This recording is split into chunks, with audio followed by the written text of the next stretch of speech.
7902페이지 5장 17절로부터 26절 사자가 옥문을 열어 말씀을 전하게 하는 표적이 나타나는 대목이 바로 26절까지 나타납니다.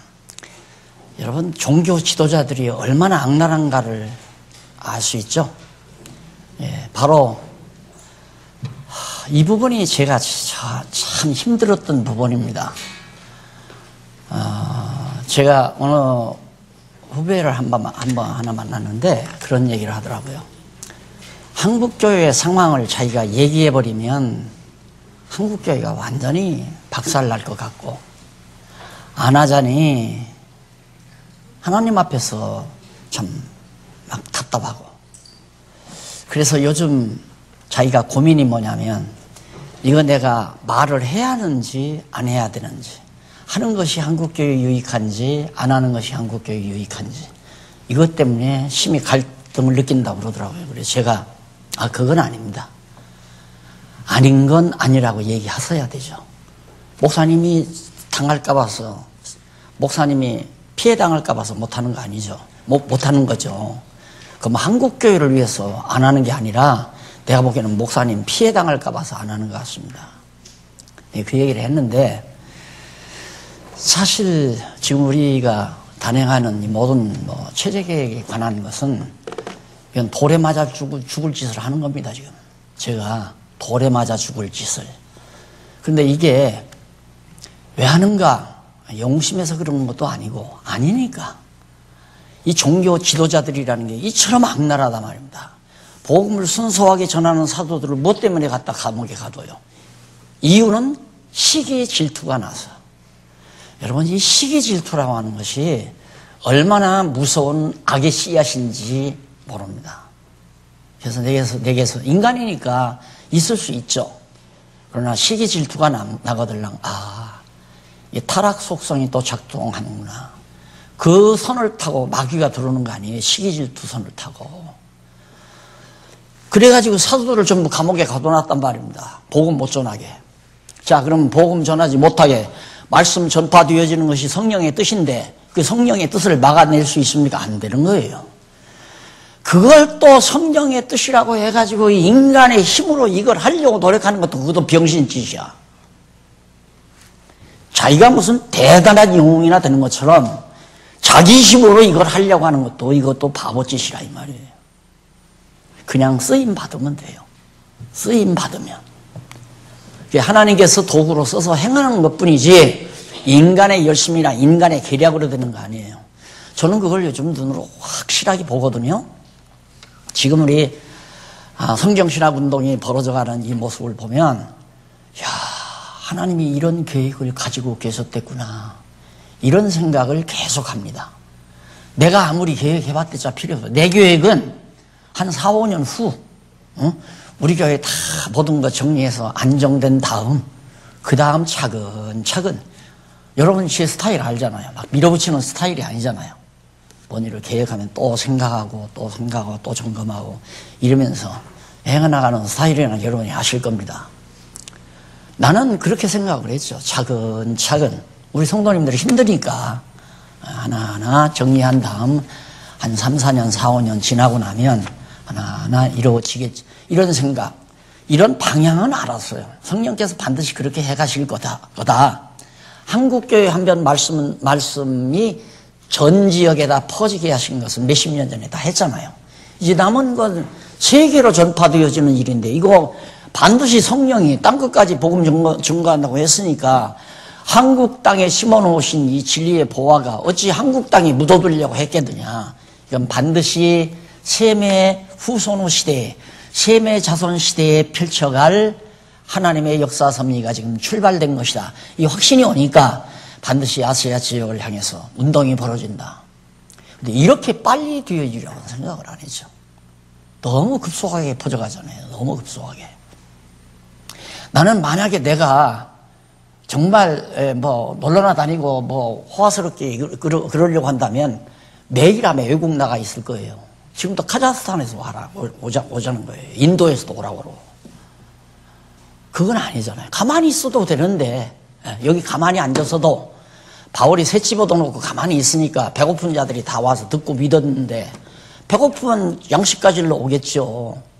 우리 성도님들이 무슨 돈이 있어서 매달마다 나가서 몇백만 원씩, 과거에는 뭐 1000여만 원도 남겨가지고 나가고 그랬잖아요. 그걸 하나님이 연습을 쫙 시킨 거예요. 야, 인마 필요 없다. 가만히 앉았어라. 그러니까 지금 가만히 앉았잖아요. 그래도 되잖아요. 가만히 있어도 돼요. 그래서 가만히 있어 하나님 하시는 일을 보라. 그게 지금 제 자신의 소신이에요. 아, 가만히 있어도 하나님 하시는 일 나타난다. 지금 나타나잖아요. 그거 보는 즐거움, 그걸 보는 기쁨, 대단한 거죠. 야, 진짜 하나님 살아계셔서 역사하시는구나. 가둔다고 해서 안 되는 거예요. 그러니까 한밤중에 천사가 나타나서 옥문 딱 열어버리잖아요. 옥문 열어서 다 놔줘버렸어요. 다 놔줘버렸는데 베드로가 남아가지고 거기 보니까 22절 관속들이 가서 옥에서 사도들을 보지 못하고 돌아와 말하여서 ga로되 23절 우리가 보니 옥은 든든하게 잠기고 지킨 사람들이 문에 섰으되 문을 열고 본즉 그 안에는 한 사람도 없더이다. 그거 잡아다가 이제 막 모매를 때리고 이 새끼들아, 나 너희들 전할 거야 안 전할 거야 하면서 막 이제 아야 끝장을 내려고 사도들을 가서 꺼내오라고 했는데 옥문이 열리고 다 사라졌다 이 말이에요. 재밌는 일이 하나 벌어지는데 25절 사람이 와서 고하되 보소서 옥에 가두었던 사람들이 성전에 서서 백성을 가르치나이다 지도이다 하니 성전 맡은 자가 관속들과 같이 가서 저희를 잡아왔으나 강제로 못함을 백성들이 돌로 칠까 두려워하더라. 아니 복음 전한다고 감옥에 가뒀으면 어디로 감옥문이 열렸으면 나 같으면 들고 튀고 어느 산골짜기 가서 깊은 동굴 속에 가서 숨었을 것 같아. 안 그러면 내가 그동안 그래도 몇십 년 목회했잖아요. 가장 신이 말 만한 장로님 골방, 장로님 가정에 쫓아가서 장로님 나 좀 숨겨주세요. 골방. 그런 데라도 아마 잠입했을 거예요. 필요 없어요. 성전에 가서 사람들 모아놓고 계속 전하는 거예요. 죽이든가 말든가. 이것이 누가? 성령께서. 여기 성령, 이거 안서절 큰 제목. 성령께서. 성령을 통한 성취 나오잖아요.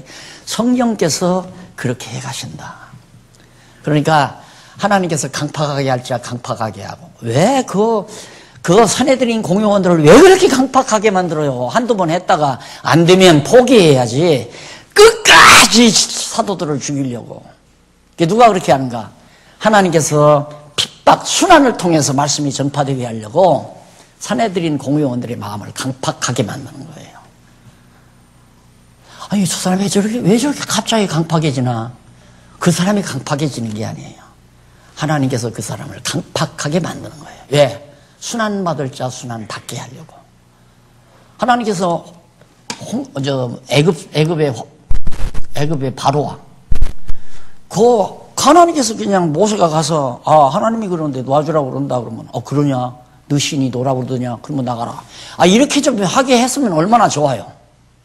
말 안 들으니까 가서 그냥 막 지팡이가 뱀이 되게 하고 바닷물이 피가 되게 하고 이러니까 그때 그럼 나가라.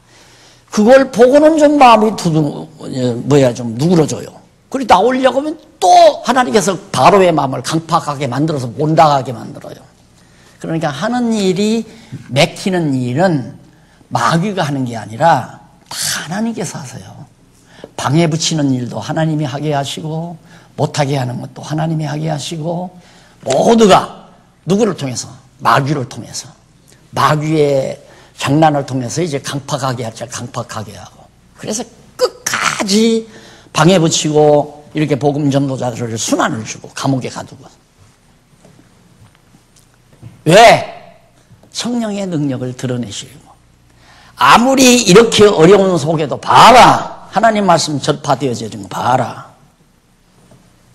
이거죠. 봐라. 하나님 능력으로. 나 아니면 안 된다. 천만의 말씀. 저는, 나 죽으면 안 된다. 그런 생각은 안 해요. 더더군다나 이번에 총서 완전 딱 서서 우리 이사장님에게 한 절을 딱 갖다 드리면서 이제 제일 끝났습니다. 하나님이 날 불러가셔도 된다. 그 말이죠. 근데 하나님이 날 살려도 왜 아직도 안 데려가시고, 그 말은, 야, 인마 또 고생 좀 하면서 그래도 내가 살려둘 때까지 가르쳐라. 쓰기만 하면 되냐? 이제 그 생각을 하는 거죠, 그냥. 그러니까 배우겠다면 가르쳐 드리는 거예요. 배우겠다면. 한 3년 쉬어보니까 그것도 재밌더라니까요. 한 3년 안 가르치고 가만히 있어 보니까 사살 무슨 생각이, 야, 취미 하나를 살려? 내가 골프 좀 배웠잖아요. 야, 이 골프 취미를 한번 살려볼까? 몇 번 그러면서 한 3년 지냈잖아요. 그런데 안 돼서 금년부터 내가 다시 하여튼 이거 다 내가 쓴 건 내가 가르쳐야 되겠다 해서 시작을 했는데 안 되는 일이죠. 하나님이 나를 살려두는 이유가 있잖아요. 그 이유를 물론 뭐 골프 치고 건강 관리하기 위해서 하는 일, 그거 나쁘다는 얘기가 아니라 그게 목적이 돼서는 안 된다는 얘기죠. 목적이 돼서는. 내가 사는 목적이 뭔가? 살기 위한 하나의 과정에서 건강 관리를 위해서 뭐 테니스도 할 수 있고 골프도 할 수 있고 뭐 헬스도 할 수 있고 수영도 할 수 있고 얼마든지 하는 거죠, 그건. 그러나 그것이 생의 목적이 돼서는 안 되잖아요. 여행도 즐길 수 있고요. 뭐라도 불가능한 건 없지만 방법과 목적은 분명히 여기 살아야 한다 하는 얘기입니다. 분명히 하나님께서 말씀을 전하게 하는 표적이 옥문을 열어가지고 전도하게 만드는 이런 놀라운 역사가 나타난 겁니다. 그 다음 2번, 두 번째로 성령, 여기 표적을 통해서 옥문이 열리는 표적 나타났죠? 그 다음 두 번째로 이거 아닙니다. 두 번째, 저 두 번이에요. 요 표적과 순환을 통해서 하는. 그래서 두 번째는 순환으로 말씀이 왕성함.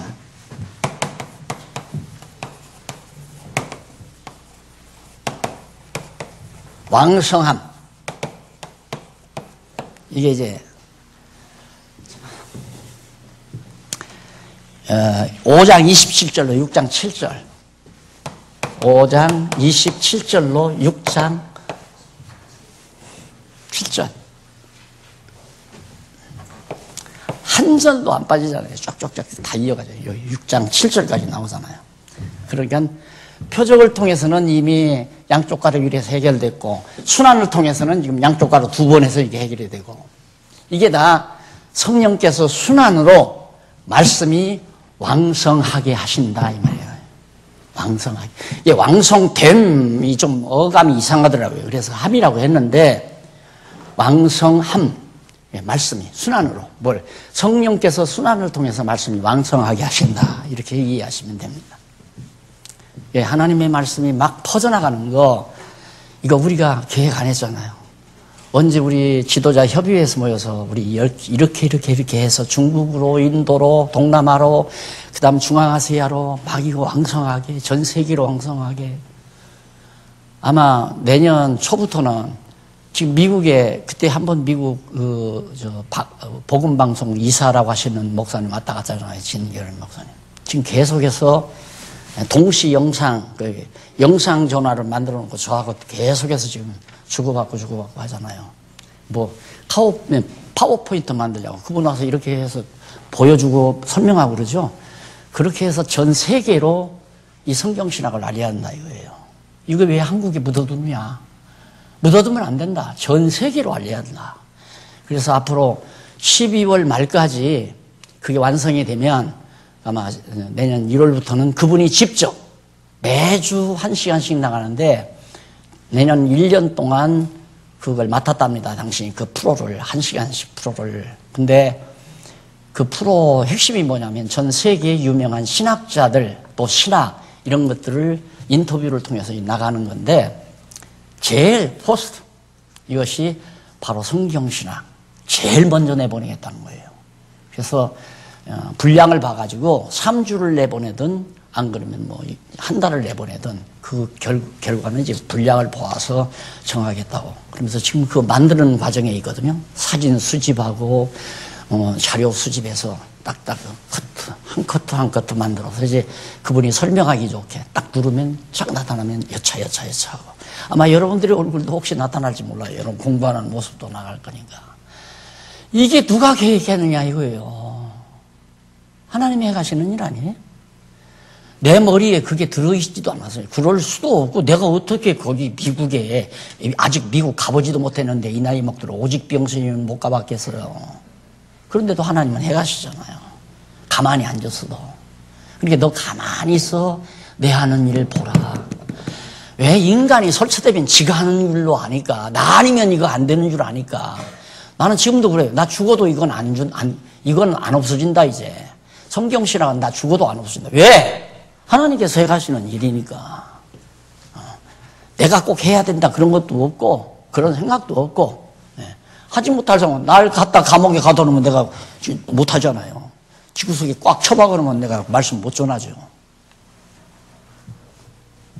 하나님이 해가셔요. 이걸 여러분들이 믿으셔야 마음의 평안이 옵니다. 진짜 마음의 평안이. 그 마음의 평안이 와야 시기 질투도 없고 마음의 기쁨이 있어야 남에 대한 공갈 협박도 없고. 자, 27절로부터 순환으로 말씀이 왕성하는데 보세요. 27절로 32절에 보면 사도들이 제사장들과 관속들에게 끌려가 말씀을 계속 전파합니다. 끌려가서 전파해요. 아니 관속들이 전하지 말라고 끌어갔는데 끌어간 그들 앞에 자꾸 말씀을 전한다 이 말이에요. 그들 앞에. 이게 사람이 할 수 있는 일이에요. 가서 입 다소곳이 닫고 겸손한 척하고 잘못했습니다. 한 번만 용서해 주시오. 이래야 되지. 말씀 전하지 말라고 끌어갔는데 그 사람들한테 가서 말씀을 증거하는 이 담대함이 사람의 능력이 아니라 성령의 능력이라니까요.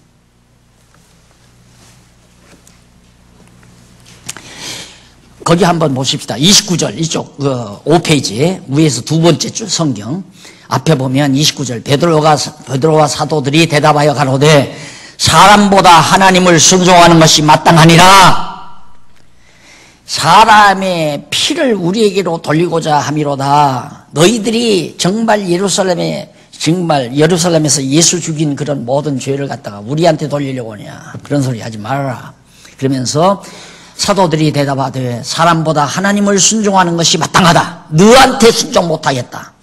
너희가 나무에 달아 죽인 예수를 우리 조상의 하나님이 살리시고 이스라엘로 회개케 하사 죄사함을 얻게 하시려고 그를 오른손으로 높여 임금과 구주를 삼으셨느니라. 지금 하늘 보좌의 우편에 앉아서 임금과 구주가 되셨다. 그러면서 우리는 이 일의 증인이요 하나님이 자기를 순종하는 자들에게 주신 성령도 그러하니라. 우리도 증인이고 성령께서 우리를 통해서 지금 예수께서 부활 승천하신 사실을 증거하고 있다. 그거 증거하지 말라고 잡아갔는데 가서 그걸 그들에게 증거하는 그 담대함. 믿거나 말거나 전하는 거예요. 듣거나 말거나. 전에는 나도 그냥 밥이나 먹고 살려고 조심조심 목사님들, 한국교회 목사님들 식상하지 않게 가능하면 또 한 번 또 이단 시비야 걸어두르지 않게 평생 30년 이단으로 살았지만 또 이단 걸고 들어오면 나도 나지만은 성도들도 실망하고 성도들 나약한 성도들 떨어져 나가고. 지금 생각하면 정말 비열하고 치졸하게 내가 살았구나 이런 생각을 참 많이 해요. 그때는 더 젊었으니까 좀 이것도 인간 생각이지만 패기있게 그냥 해버렸을 건데 진즉이 개혁을 해도. 그래서 어느 분들은 저를 아끼는 분들은 목사님은 그냥 임기 내에 다 해버렸어야지 다 은퇴하고 나서 이걸 하니까 이 난리가 나지 않느냐고 그러고 왔는데 가만히 들으면 그런 것도 같아요. 내가 당회장으로 딱 있을 때 그때 장로님들하고 결속해서 했으면 아무 탈이 없었지 않겠나? 아니에요. 나는 그렇게 물론 그럴 수도 있어요. 그런데 하나님이 이렇게 하신 것은 어떤 순환과 역경 속에서도 하나님의 말씀은 살아 움직인다는 사실을 보여주시려는 것이 지금 은퇴하고 나서 아무 힘 없을 때 내가 힘쓸 수가 없잖아요. 이제 장안중앙교회에 대해서 내가 힘쓸 수가 없어요. 아무 직책이 없으니까. 성경신학연구소 소장도 이제 금년 말이면 끝나는 거고 직책적으로 아무 능력이 없어요. 그러면 아무 능력이 박 목사가 아무 고난도 아무 능력도 없을 때 말씀이 전파되나 안 전파되는가를 보여주시려는 것이 하나님의 섭니다. 지금 그렇게 생각하고 있잖아요. 하나님의 일은 된다. 내가 아무 고난 없어도 내 능력으로 지금까지 된 것도 아니다. 장안중앙교회가 지금까지 되진 것도 내 능력으로 된 것도 아니고 말씀이 지금까지 이렇게 완벽하게 총서가 나와서 드러난 것도 내 능력, 내 재주, 내 지혜로 된 것이 아니라 성령의 능력으로 하셨다는 사실을 제가 믿고 있기 때문에 마지막도 마찬가지입니다. 나를 하나님이 아무 힘없게 만들어 놓고 하나님의 말씀은 여전히 강력하게 세계를 향해서 전파되어지는 것을 우리 모두들로 하여금 눈으로 보게 하시려는 하나님의 깊은 뜻이 계시다. 그런 얘기입니다. 그 다음 6장 1절로 7절에 보면 사도 임무에 전무하려고 집사를 세우는 말씀이 왕성합니다. 자, 이렇게 막 하나님의 말씀이 정말 매만 맞고, 죄송합니다. 33절로 42절 이쪽 6페이지에 보면 교법사를 통해 사도들이 매만 맞고 놓여 말씀을 전파합니다. 아니 자기들 말씀 전하지 말라고 들어갔는데 거기서 자기들에게 말씀을 전파하니까 얼마나 열불나겠어요. 그러니까 두들겨 패는 거죠. 매만 맞았어요. 사도들이 매를 식탁 맞고 그 다음 놓아주는 거예요. 왜? 그대로 가둬놓으면 미조가 일어나죠. 많은 성도들이 일어날까 봐 겁이 나가지고 이제 놓아주었는데, 그러나 말씀을 여전히 매 맞고도 말씀을 전파하는. 매 맞았어요. 하나님은 내가 매 맞는데도 돌아보지도 않고 저 나 매 때린 사람들 저거 직사하도록 그냥 벼락을 때려버리지 저걸 왜 가만히 놔두나. 실망할 수도 있죠. 안 했어요. 확신이 있습니다. 성령께서 그 마음 지켜주니까. 그러니까 나와서 여전히 말씀을 전파하니까 그때 이쪽 6장 1절 7절 보세요. 이제 7페이지 제일 밑에 성경 본문 1절 보면 그때 제자가 더 많아졌는데, 이상하잖아요. 환난과 어려움이 오면 제자들은 더 많아져요. 막 성도들이 더 많아진다 이 말입니다. 이 한국 교회가 우리 교회를 좀 핍박을 좀 해야 하는데 요즘에는 핍박을 안 해요. 한국 교회가 우리 교회를 이단이라고 한다든가 막 총회 노위에서 들어가지고 바리케이트를 치고 막 법원에다 고발을 해서 날 강단에서 이렇게 강의 못하게 만들고 한번 그랬잖아요. 봉천동에서 강단 못 두르고 바깥에 마당에 봉고차 안에다가 마이크 놓고 성도들은 안에 들어가서 강의 듣고 그런 식으로 그러더니만 그냥 갑작스럽게 대치동으로 이사 오자마자 교인이 늘어나 버렸어요. 늘어나가지고 이거 이룬 거 아닙니까? 이게 한국교회가 우리나라를 이제 우리 장안중앙교회를 핍박을 해야 이게 소망이 있는데, 요즘에는 신문이 나가고 방송이 나가니까 건들지. 왜 이렇게 잠잠한가 난 이상했는데 엊그저께 쪽지받고야 내가 그 양반이 대단한 양반입니다. 한국의 법통이에요. 1인자예요. 법통 1인자. 그래서 내가 조심스러웠죠. 그분에게 야단 맞을까 봐서. 왜? 그분 사랑 제가 많이 받았으니까. 그래서 감히 전화도 못 드리고 찾아도 못 가고 했는데 쪽지를 보내왔잖아요. 한국교회와 세계교회에 숨통을 터줄 수 있는, 그러니까 한국교회와 세계교회가 나갈 수 있는, 미래로 나갈 수 있는 하나의 대안이다 이거예요. 지금 현재 여기 우리 장안중앙교회 펼치고 있는 이 일들이. 그 말 들으니까 당장 찾아가고 싶어서 어제 찾아가려고 하니까 오늘 강의 나간다고 안 된다고 그러더라고요. 주말쯤이나 한번 연락 다시 하자고. 이래서 감히 누구도, 그분이 뭐라고 하냐면 신문 내용이 무겁습니다 이 말이에요. 그렇게 신문이 20일 만에 나오는데 20일 만에 당신이 다 못 읽는데요. 아까워서 쌓아놓고 수북이 쌓여가지고 그 무거운 내용을 조금 줄이면 어떠냐는 얘기예요. 당신이 다 읽고 싶은데 또 나오고 하니까 그 양반은 아주 치밀한 법통 학자니까 단어 하나하나 아까 얘기한 것처럼 이런 글자 하나하나 함부로 보지 않잖아요. 그분도 책을 쓰는 분이니까. 그래서 감히 한국교회가 우리 향해서 2단 3단 소리를 아무도 못하는구나. 우리는 이거 지켜나가야죠. 어떤 일이 있어도 이 진리는 지켜야 됩니다. 지켜야 된다는 것도 아니에요. 성령께서 지키게 할 겁니다. 반드시 지키게 할 겁니다. 만약에 우리가 게으르고 나태하고 해서 안 지키는 마음이 생길 때에는 이 질그릇을 하나님이 다른 데로 옮겨갈 거다는 건 짐작가잖아요. 그렇잖아요. 우리가 이 일을 게을리하고 등한히 한다고 한다면 뭐 질그릇만 옮겨가면 되잖아요. 이 질그릇 옮겨받을 사람 많아요. 공갈 협박은 아닙니다. 항상 하나님이 그렇게 하시더라고요. 우리에게 나태함을 주고 게으름을 주고 그럴 때에는 우리에게 일을 안 시키겠다는 얘기고, 이 일에 열정 있는 사람, 돈 한 푼, 여비 한 푼 안 주는데 지금 해외에 나가서 홍보대사 역할을 하는 그런 분들도 있잖아요. 그런 분들에게 이 단지가, 질그릇이 가야 될 거 아닙니까? 그래서 거기 6장 1절로 7절에 보면 사도 임무에 전복하려고 이렇게 막 성도들이 너무 많이 모이니까 연보도 얼마나 나오는지 몰라요. 재산을 팔아내고 잔뜩 나오니까 그때야 뭐 돈 연보 나오는 게 전부 가난한 성도들 구제하는 일인데, 왜냐하면 이런 순환이 오니까, 온갖 핍박이 오니까 성도들이 생활이 어려워요. 직업도 가질 수가 없고, 그러니까 굶주리는 성도들이 많고, 그러니까 가진 사람들이 내놓지 않고는 성도들이 먹고 살 수가 없다 이 말이에요. 그러니까 성령 받고 말씀 받은, 성령을 통해서 말씀을 들은 자들이 모일 때마다 연보를 하는데 너무 돈이 많이 나온 거예요. 연보가. 그러니까 사도들이 처음에는 뭣도 모르고 그 돈을 가난한 자들에게 이렇게 나눠주다 보니까, 베드로 사도는 헬라파 유대인들을 더 사랑하고, 아무개는 유대파 유대인들을 더 사랑한다. 이래가지고 이제 파당이 이루어질 거 아닙니까?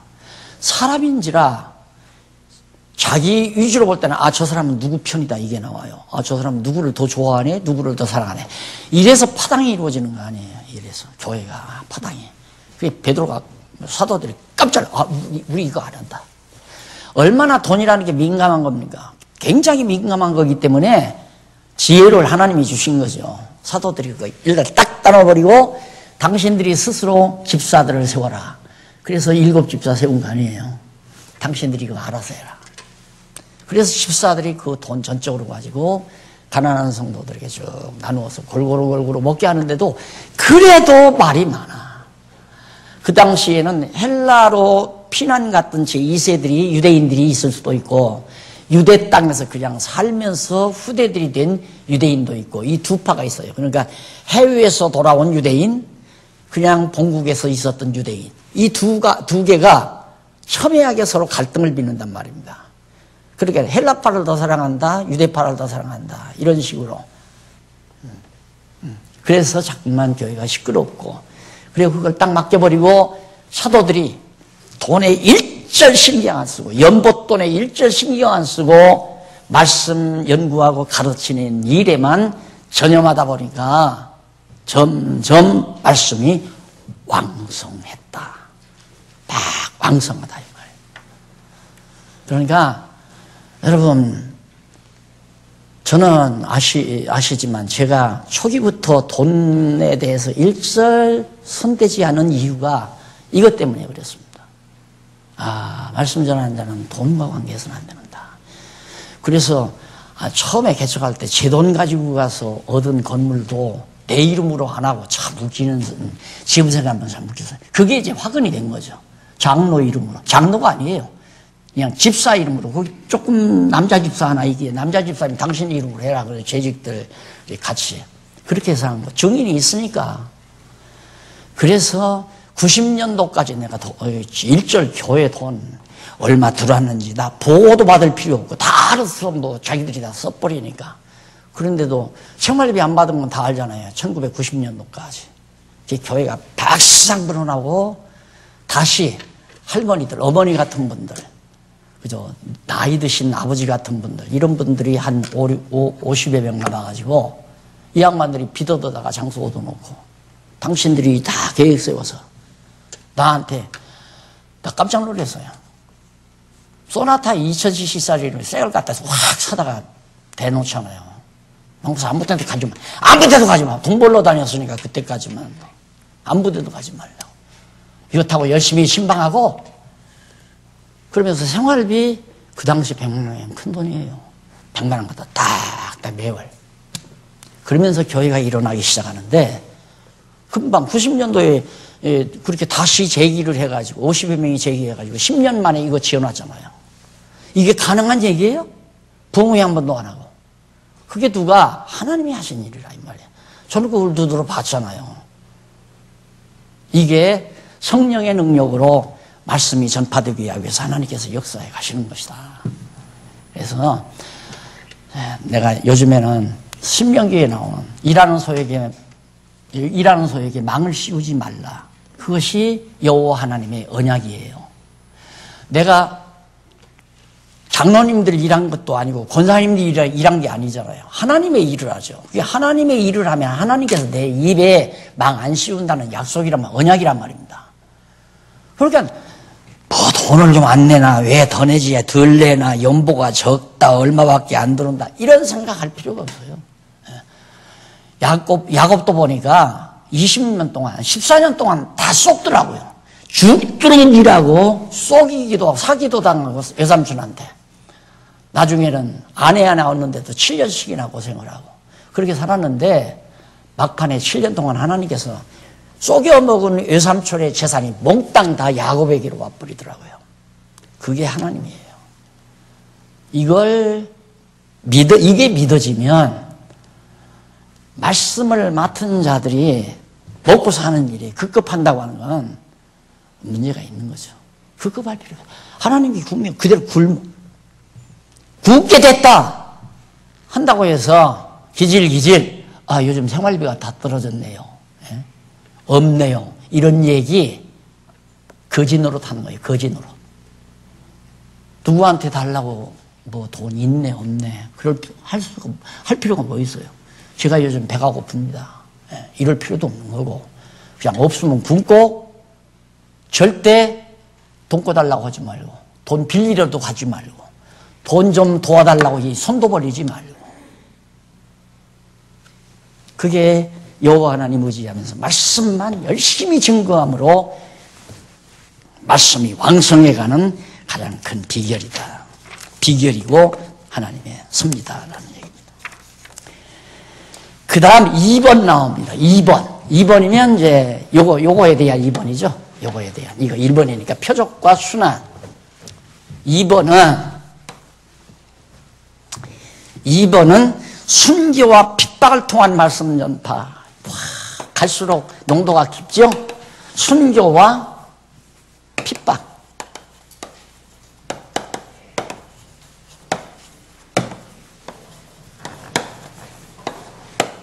전파. 이게 6장 8절로부터 8장까지.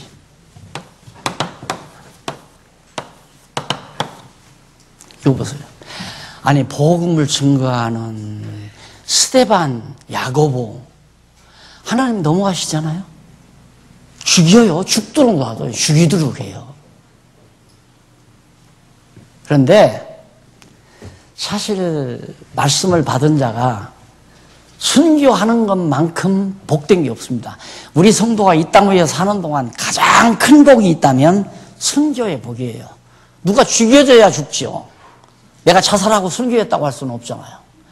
근데 순교하는 것이 왜 복이냐? 마지막 요한계시록 이제 공부해 보면 알아요. 와, 어차피 세상 죽는 거 안 그래요? 어차피 이렇게 죽어도 죽고 저렇게 죽어도 죽지 않아요. 어차피 우리는 죽는데 순교당하면 치매 안 걸리고 죽을 수도 있고 중풍 안 걸리고 죽을 수도 있고 열심히 가서 복음 증거할 때니까 건강할 때 아니에요. 건강할 때 딱 죽어버리면 끝나지요. 그런데 지지지지지지 살면서 치매 걸리고 중풍 걸리고 그냥 침 흘리면서 살다가 쫄룩대면서 살다가 그렇게 죽어가는 거 비참할 것 같아요. 진짜 비참할 것 같아요. 네, 정말 순교의 은혜를 받을 수만 있다면 참 좋죠. 근데 아무나 순교하는 게 아니잖아요. 누가 죽여줘야 순교당하는 거니까.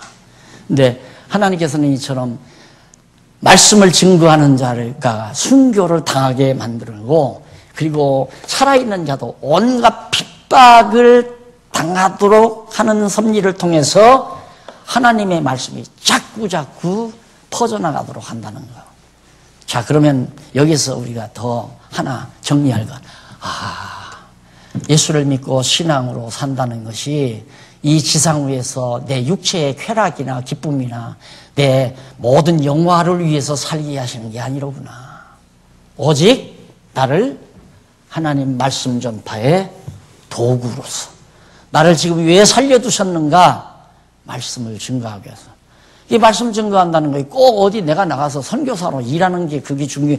그런 사람도 있어야죠. 그런 은사 받은 사람은. 그런 일에 우리가 합력하는 것이 바로 말씀 전파 아니에요. 예를 들어서 뭐 방송에 종사한다거나 신문에 종사한다거나 선교회에 종사한다거나 이렇게 같이 은사 같은 사람끼리 모여서 하나님의 말씀이 온 세계 만방에 널리 전파되도록 합력해서 일하는 것. 그것이 우리들이 이 땅 위에 사는 목적이죠. 안 그래요? 국내에 열심히 전하면, 수도권에 전하면 우리 장안중앙교회로 찾아올 수도 있지만 지방에서 또 그전에 뭐 그냥 노예가 난리 났을 때 다 그냥 이리 흩어지고 저리 흩어지고 다 흩어졌던 분들이 참 그것도 놀랍죠. 때가 되니까 자기들끼리 뭐 더된 명 모여가지고 우리 목사님 한번 모셔다가 박 목사님 모셔다가 이 말씀의 위를 좀 받자 한다고 연락이 왔어요. 연락이. 그러니까 막 교회에서 문제 나가지고 다 떨어져 나가고 막 이리저리 흩어져가지고 살다 보니까 아무리 여기저기 쫓아다녀봐도 없잖아요. 그러니까 지금도 인터넷에서 우리 산하의 교회로 나오지는 않지만 인터넷을 통해서 계속 공부를 하는 거예요. 그러다 보니까 그 생각이 들어서 이렇게 모여가지고 내가 둘째 주일에는 우리 지교회 활동하니까 내 강의가 없잖아요. 그걸 알고 11월 달 둘째 주에 목사님 꼭 한번 와줬으면 좋겠다고. 난 모르겠다니까. 어떻게 돌아가는 거냐. 그래서 나는 이번에 그 소식을 듣고 강남노예를 떠난 목사님들도 언젠가는 이거 서로 모여서 우리 목사님 모시고 식사라도 한 때 같이 하자. 이런 날이 올 수도 있지 않겠는가. 내가 쫓아낸 게 아니니까. 그래서 나가서 다 하느니 박 목사님 싫지는 않습니다. 우리 성경신학 반대하는 건 아닙니다. 다 그러면서 다 지금 있는 거 아니에요. 이번에 이 물고가 터지면 박 목사님 우리들 몇 명 모여서 오시라고 해도 오시겠구나. 지금 그러려고 사는 거 아니에요. 혼자 오라고 하면 못 가죠. 남자는 괜찮아. 혼자 오라고 해도. 근데 여자가, 그것도 이쁜 여자가 오라면 안 돼. 그건 절대. 아직은 안 되고, 여자가 오라고 하면 둘 이상만 보이면, 강원도도 갈 수 있고, 두메산골도 내가 찾아가서 위로하고 격려하고, 그럴 각오를 가지고 지금 사는 거니까. 어떻게든 이 말씀은 전해야죠. 전해야 돼. 이게 목적이니까. 종들을 돌로 맞아 죽게 하고 칼로 목베임 죽게 만드는 자체가 말씀 전파를 위한 것이라니까요. 자, 그래서 스데반이 붙잡혀 전파하죠. 6장 8절로 7장 22절, 29절까지. 여러분, 스데반의 설교 쫙 뭐 다 아시는 내용이죠. 스데반의 설교를 들어보면 6장 8절로 15절, 거기 12페이지에 나오죠. 기사와 표적을 행하는 스데반을 잡아 거짓으로 고소를 하죠. 기사를 나타내고 표적을 드러내면서 스데반이 복음을 증거하는데 뭘로? 반드시 사단의 역사는 거짓말을 동반합니다. 그러니까 저게 사단의 역사인지 성령의 역사인지를 알아보려면 저 속에 거짓이 동반하는지 진실이 동반하는지를 밝혀내면 저건 사단의 역사다. 쉽게. 에덴 동산에서부터 그랬잖아요. 사단이, 뱀이 하와이한테 찾아가서 거짓말했잖아요. 너 이걸 먹는 날에 하나님과 같이 똑같이 된다. 거짓말로. 하나님이 따먹지 말라고 그랬다니까 거짓말로 유혹해서 하와를 넘어뜨렸잖아요. 똑같은 방법이에요. 현재도 똑같아요. 거짓말을 하는 것은 순간 사단의 역사가 작용하는 겁니다. 그래서 이 거짓으로 스데반을 갖다가 고발을 합니다. 거기 보면 스데반이 12절에 한번 보십시오. 12절 말고 가로되 13절부터 그 중간 조금 내려가면 13절 밑에서부터 성경 밑에서부터 다섯째 줄 중간에 보면 13절 나오죠. 거짓 증인들을 세우니 거짓 증인들 왜 스데반을 올무에 걸으려니까 거짓 증인을 세우니 가로되 이 사람이 이 거룩한 것과 율법을 거스려 말하기를 마지 아니하는도다. 그러니까 성전을 다 이건 막 더럽게 만들고 율법을 다 거스린다. 이렇게 거짓 증거를 해가지고 결국 이제 죄인을 만드는 거죠. 그러면서 14절 그의 말에 이 나사렛 예수가 이곳을 헐고 또 모세가 우리에게 전하여 준 규례를 고치겠다 함을 우리가 들었노라 하거늘 공회 중에 여기 산헤드린 공회예요. 그 당시에 종교 지도자들 공회 중에 앉은 사람들이 다 스데반을 주목하여 보니 그 얼굴이 천사의 얼굴과 같더라. 거짓 증거를 받아서 잘못하면 죽음에 처하는데도 스데반 까딱도 없이 마음의 평안을 유지하잖아요. 왜? 저 위에 계신 분이 주가 교회 머리 되신 그리스도가 보고 계시고 다 알고 계시니까. 거짓이 교회 안에서 안 통합니다. 살아있는 교회는 반드시 백일하에 다 드러납니다. 모든 거짓이 깨끗하게 드러납니다. 말씀 증거되지 못하게 하려고 거짓으로 사단이 역사하는 거 아닙니까? 사단이.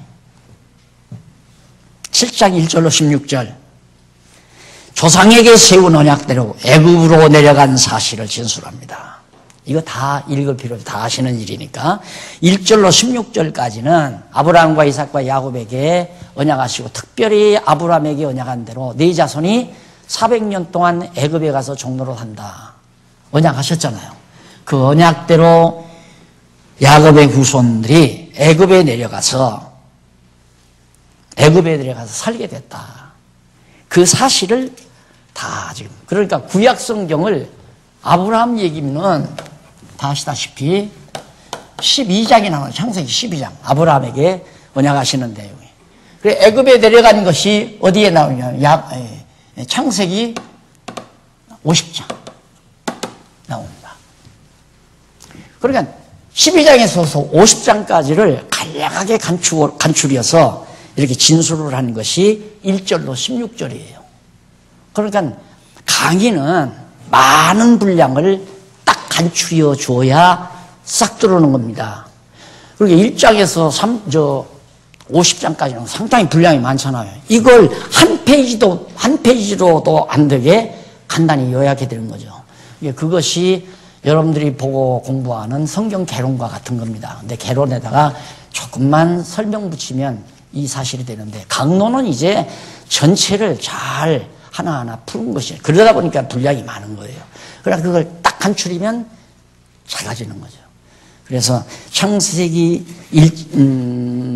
12장에서부터 마지막 50장까지 내용을 사도 바울이 이렇게 간추려 가지고 왜 우리 조상들이 애굽에 내려가 살게 됐나? 아브라함에게 언약된 대로 언약을 이루기 위해서 애굽에 내려가 살게 했다. 그 얘기예요. 그 다음 17절로 29절은 15페이지 나오죠? 17절로 29절은 모세의 출생에서 미디안으로 탈출까지의 역사를 진술합니다. 그래서 출애굽기가 나와요.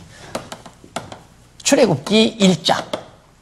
1장에서부터 모세가 이제 그 애굽 사람을 쳐 죽였잖아요. 애굽 사람을 쳐 죽이고 들통나니까 모세가 미디안 광야로 탈출하는 장면까지. 이게 모세의 역사를 간단하게 이제 간추린 것이 17장에서부터 29절까지, 17절로부터 29절까지. 그 다음 넘어가서, 자, 그러면 미디안으로 모세가 도망을 쳤는데, 모세가 도망을 친 사실까지를 이제,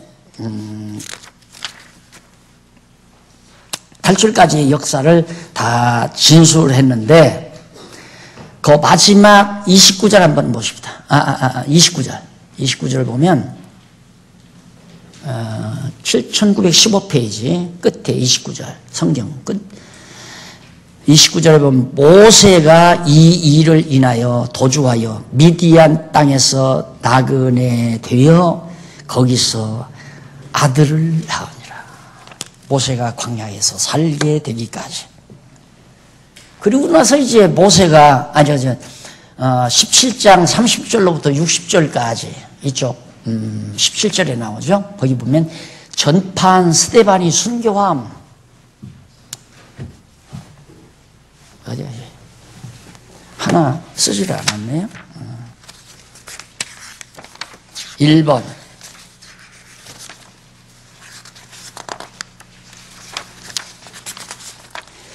스데반이 붙잡혀 전파. 여기 순교와 핍박으로 말씀 전파. 여기 첫째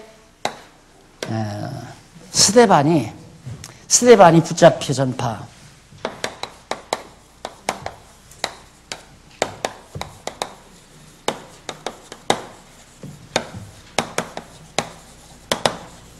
그 다음 두 번째가 이제 제가 말씀드리려고 하는 대목입니다.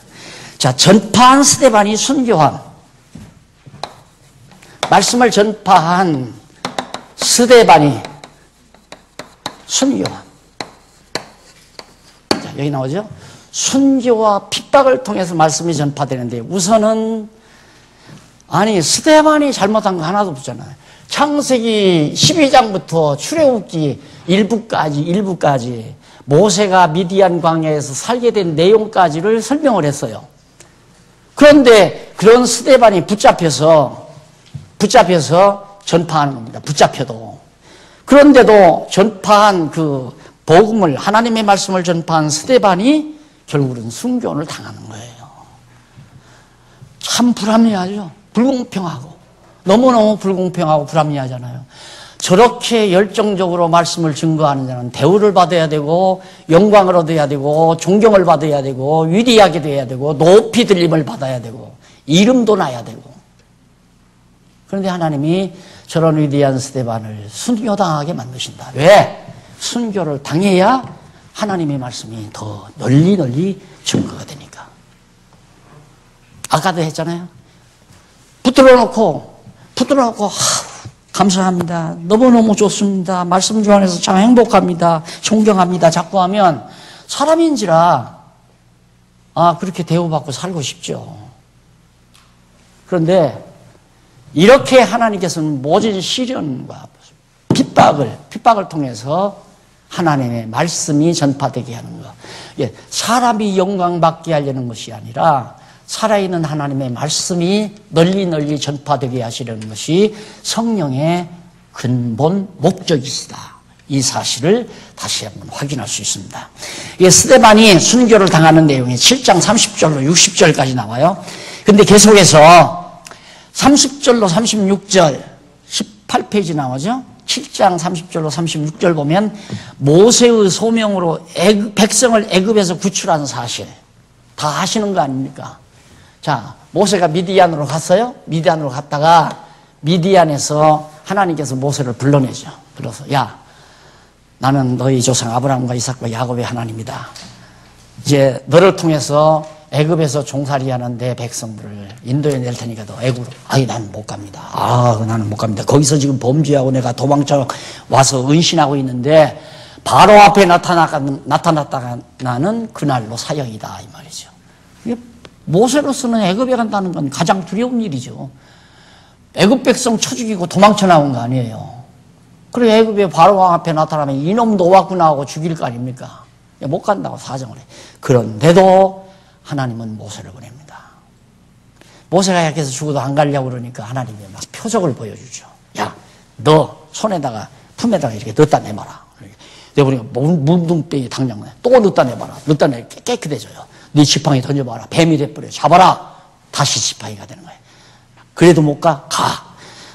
그래도 나는 말을 잘못해서 그래. 얀마가 아니라 네 동생 아론이 말 잘하잖아. 데리고 가.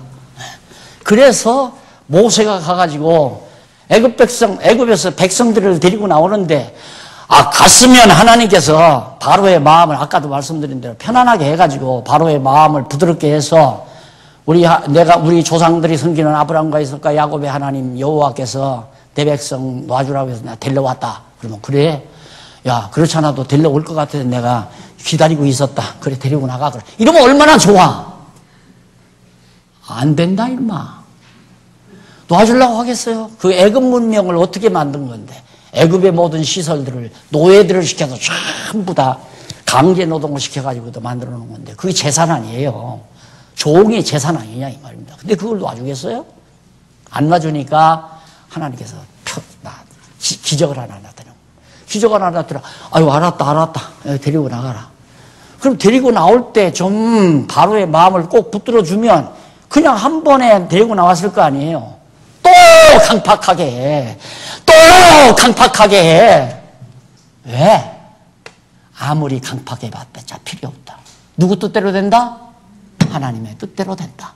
그걸 마지막 하나님께서 보여주기 위한 거예요. 그러니까 강팍한 마음이 세면 셀수록 하나님의 능력이 더 드러나는 거죠.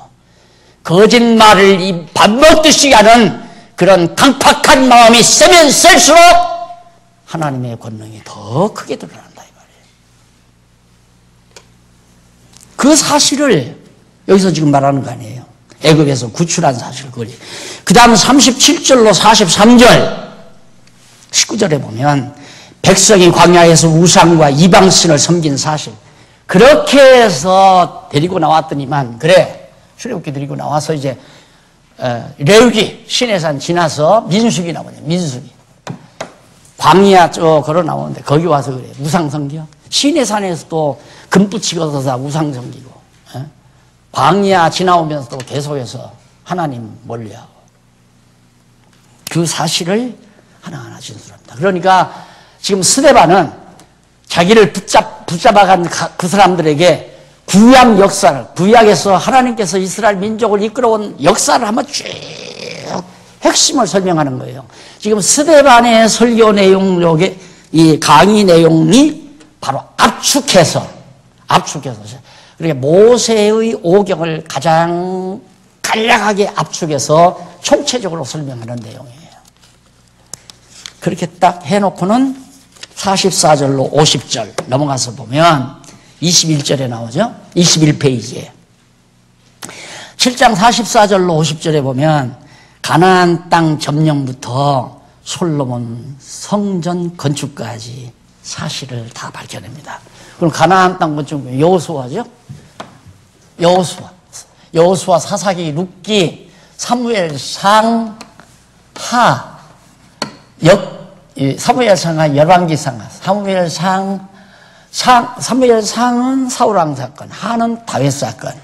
그 다음 열왕기상하 역대기상 하 여기 이제 솔로몬이 성전 건축하는 게 역대기상에 나오잖아요. 거기까지를 이렇게 간략하게 이것이 성경을 보아나가는 맥이에요. 간단한 맥 쫙.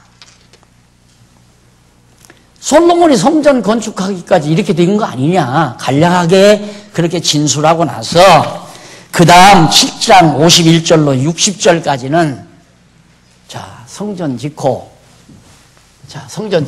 여기 역대하에서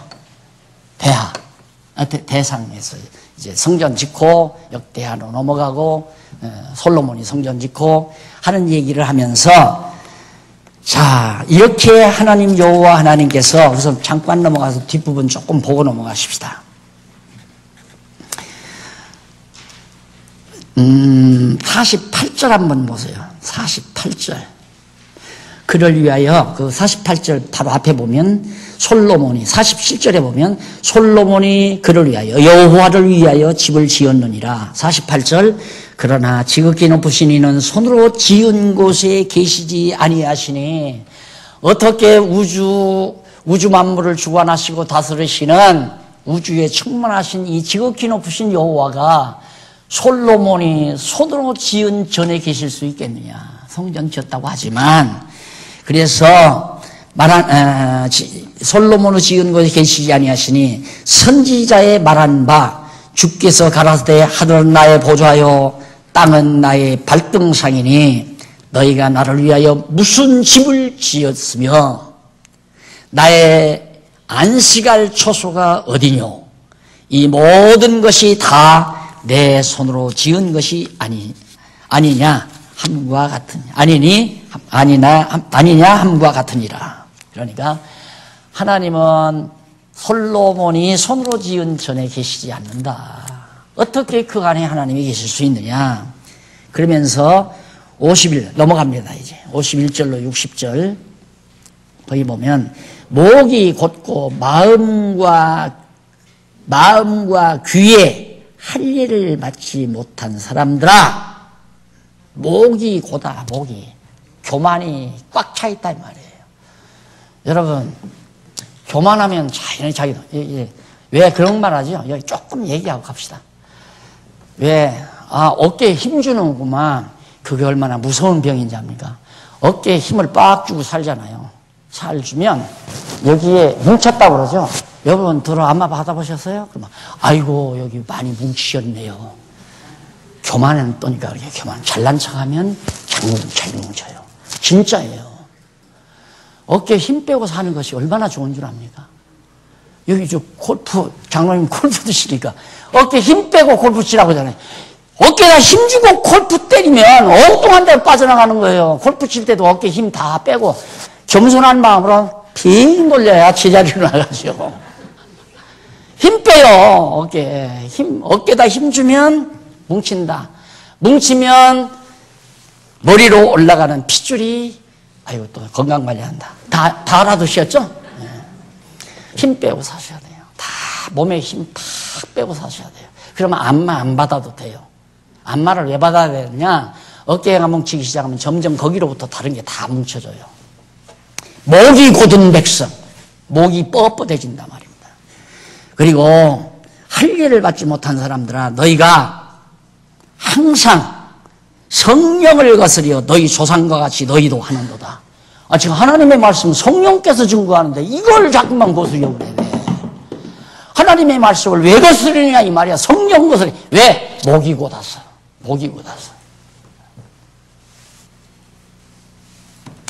그래서 너희들이 그렇게 목이 곧아가지고 누구를 죽였다? 스데반이 의인을 죽였다고 지적합니다. 너희들이 의인 예수를 목이 뻣뻣하게 곧아가지고 교만 방자해가지고 그래 하나님의 아들 의인 예수 그리스도를 십자가에 못 박아 죽여? 이 악랄한 인간들아. 노골적으로 그렇게 지적하다가 어떻게 책망하다가 지적하면서 책망을 해요. 그거 어떻게 하겠습니까? 지금 서슬이 벌로 한데 권력 있지요? 총칼을 다 가지고 있지요? 창도 가지고 칼도 가지고 있죠? 이런 사람들한테 너희들이 의인 예수 죽이자라네요. 이 말이 인간 담력으로는 안 나오는 거예요. 왜? 당장 죽을 줄 아는데. 그러니까 저럼 죽이라는 거예요. 돌로 다 때려 죽이죠. 그래도 하나님이여 저들의 무지함과 죄를 용서해 주옵소서. 너그러움. 왜? 하나님 보좌 우편에 그리스도가 계시다는 거 확신하니까 저 사람들이 불쌍합니다. 이 말이에요. 나를 돌로 쳐 죽이는 사람들이 불쌍한 사람들입니다. 남을 애매히 고통 주는 사람이 불쌍한 사람입니다. 고통을 받는 사람이 불쌍한 사람이 아니라 남에게 애매히 고통을 주고 욕지거리 하는 사람이 불쌍한 사람이다. 이 말이에요.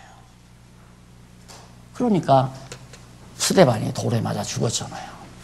그래서 순교를 스데반이 당하게 된 겁니다. 자, 이렇게 해서 시간이 다 됐습니다.